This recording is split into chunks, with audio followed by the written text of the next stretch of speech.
Hey kids, welcome to Story Time with Betsy. Today we're reading Curious George and the Hot Air Balloon. This is George. George was a good little monkey and always very curious. He was on a trip with his friend, the man with the yellow hat.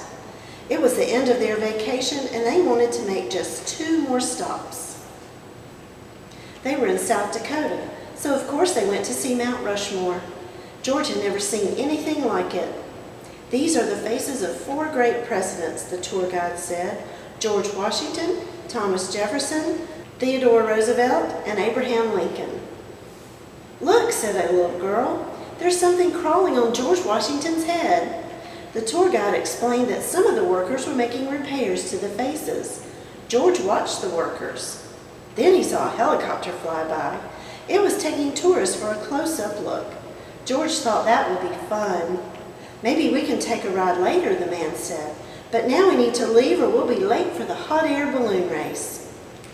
So they got back into their little blue car, and before long, they came to a whole field full of hot air balloons.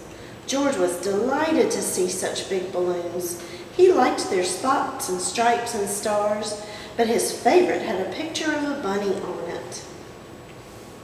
One balloon was not yet up in the air. Its owner was hurrying to fill it as a newspaper reporter took pictures. The man with the yellow hat watched the balloon on the ground, but George watched the balloons in the sky. He was curious. Why didn't they fly away? Then he saw the ropes. A rope is a good thing to keep a balloon from flying away, thought George. A rope is a good thing to climb. Sometimes when a monkey sees something to climb, he can't help himself. He has to climb it. George thought he would climb just one rope, then quickly climb down. But when George climbed up, there was no way to climb back down. The rope had come undone and there was only one place to go. Up, up, up went the balloon and George went with it. George flew higher and higher, and the people below grew smaller and smaller. The man with the yellow hat was tiny. The newspaper reporter was too, and the owner of the balloon wasn't very big, but he was big enough for George to see that he was angry. George felt bad. He didn't mean to take the balloon. He didn't even know how to fly it. As the wind whisked him away, he wished he had someone to help him, but he was all alone. George climbed into the basket. When he looked around, he found he wasn't alone after all. The race was on and he was in the lead. Together the balloons flew across the field and over the forest. Now George was having fun, but before he knew it, George was all alone again and all the fun was gone. Flying by himself high in the sky, George was frightened. How would he ever get down, he wondered. Oh, if he hadn't climbed that rope. Suddenly the wind changed and George saw something familiar. He was excited. Someone was sure to help him now. In fact, there was someone right in front of him. It was one of the workers, and he was stranded on George Washington's nose. George was so happy to see the worker, he didn't notice how happy the worker was to see him. Slowly the balloon floated closer. Would it come close enough?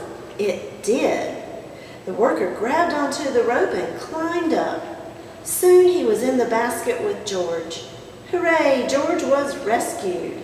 Hooray, the worker was rescued too. They sailed up over George Washington's head and landed safely in a tree. Soon the whole crowd came to rescue them both. The man with the yellow hat was happy to see George. The reporter was glad to have such an exciting story to report. And the owner of the balloon wasn't angry anymore.